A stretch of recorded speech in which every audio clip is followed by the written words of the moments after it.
Vous écoutez le podcast Fluidité, épisode numéro 16. Aujourd'hui, je vous parlerai d'une discipline dans laquelle nous sommes très bons et d'un cliché très connu, c'est la grève. Alors, restez à l'écoute. Salut, moi c'est Fabien Saucé, je suis français, polyglotte et j'ai appris plusieurs langues tout seul. Donc j'ai mis mon expérience et ma passion au service des autres en devenant professeur de français et en créant une méthode unique d'apprentissage. Et vous écoutez le podcast qui vous donne toutes les astuces nécessaires pour parler français couramment. Bienvenue dans le podcast Fluidité. Bonjour et bienvenue dans ce 16e épisode du podcast Fluidité et j'espère que vous avez la forme. La France est championne du monde de football en 2018 et en 98, mais elle est aussi championne du monde de grève. On est le pays qui fait le plus grève généralement. Et en tant qu'étudiant de français, vous devez certainement connaître cette caractéristique culturelle française. Elle fait partie des clichés. On va donc en parler dans ce podcast en français facile et authentique. Et on verra au sommaire l'histoire de la grève, comment ça fonctionne, quelques dates et événements importants et du vocabulaire tout au long de l'épisode. Il faut déjà savoir que le mot grève est à l'origine une plage qui n'est pas faite de sable mais de cailloux, de petits cailloux.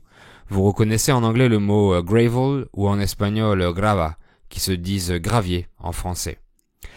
Place de la Grève, c'était le nom de la place de l'hôtel de ville de la mairie de Paris, parce qu'il y avait une plage pour que les bateaux s'arrêtent, la mairie étant en bord de Seine.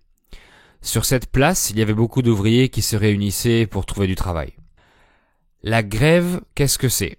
La grève, c'est l'arrêt légal de son travail de façon collective, généralement initié par des syndicats pour exprimer des revendications à son employeur ou au gouvernement. Elle implique l'arrêt de la production de l'entreprise pour handicaper la direction et signaler son mécontentement. Après la Révolution, la grève en France était interdite et on pouvait même aller en prison à cette époque si on ne respectait pas cette prohibition. Donc les employés manifestaient de manière clandestine et violente car ils voulaient s'exprimer, mais ne pouvaient pas le faire légalement. Il y a même eu, par exemple, 300 morts lors d'une révolte à Lyon en 1831. Et à cause de ça, les rapports sont toujours assez tendus, assez compliqués entre l'État et les syndicats. Il faudra attendre 1864 pour que la grève soit autorisée, mais que par les employés du secteur privé. Et c'est en 1946 que les fonctionnaires, c'est-à-dire les employés de l'État, sont autorisés à faire grève. Mais comment on fait pour faire grève en France ? Comment ça fonctionne ? Comment ça marche ? Alors, pour que le mouvement de grève soit légal, il doit remplir plusieurs critères. Il doit être collectif, donc on doit être au minimum 2 à faire grève. On ne peut pas faire grève tout seul, désolé. Voilà. La grève doit être un arrêt total de son activité. En d'autres mots, ralentir volontairement son rythme de travail ou travailler 1 heure sur 2, c'est pas une grève. Et elle doit être justifiée par des revendications professionnelles. Donc généralement, on fait grève pour l'augmentation du salaire ou des conditions de travail.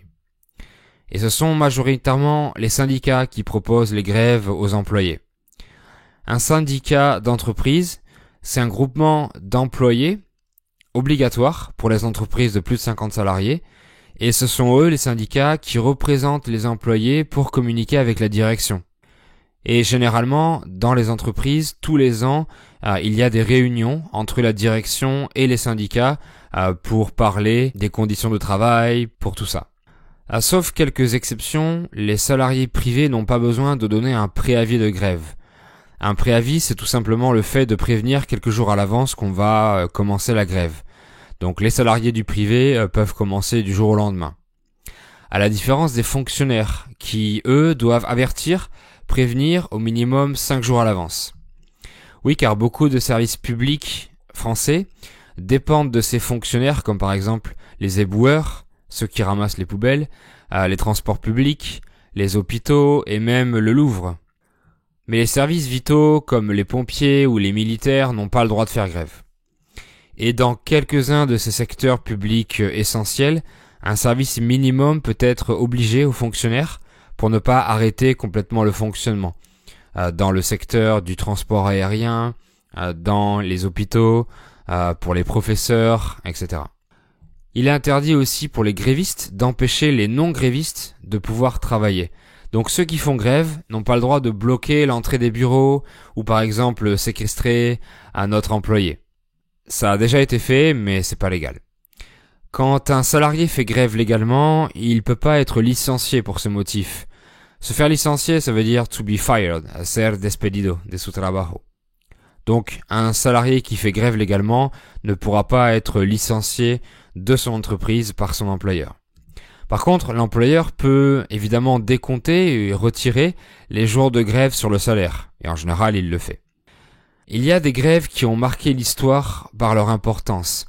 Celle de 1936 rassemblait plus de 2 millions d'ouvriers, et elle a permis l'obtention de la semaine de 40 heures de travail à l'époque, de la création des délégués du personnel, et surtout de 15 jours de congés payés.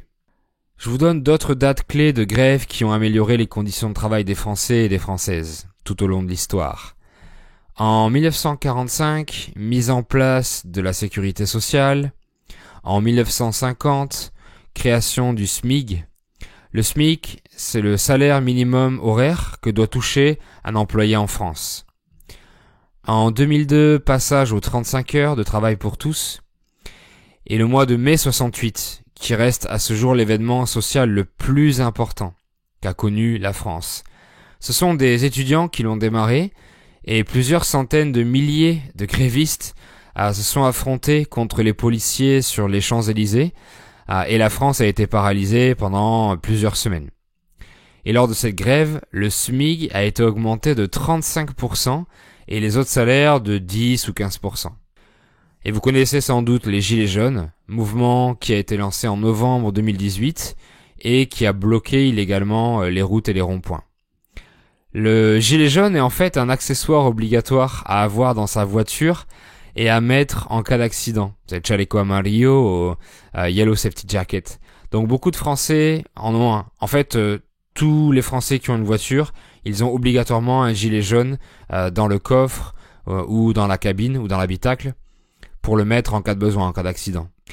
Et ce mouvement des gilets jaunes a démarré quand l'État français a voulu mettre en place une taxe carbone, alors que beaucoup de Français qui vivent en dehors des villes doivent utiliser leur voiture pour aller travailler. La taxe carbone, c'est en fait une taxe additionnelle sur le carburant, donc ça aurait augmenté évidemment le prix du carburant. Le mécontentement vient aussi de la baisse du pouvoir d'achat. Ce mot est très connu en France, le pouvoir d'achat, et il veut dire la capacité à un salarié, à un Français, de s'acheter des biens ou des services après avoir payé toutes ses dépenses mensuelles. Bref, il y a eu et il y aura des grèves en France, que ce soit pour exprimer son mécontentement auprès de son employeur ou auprès de l'État, comme le font les Gilets jaunes et les étudiants.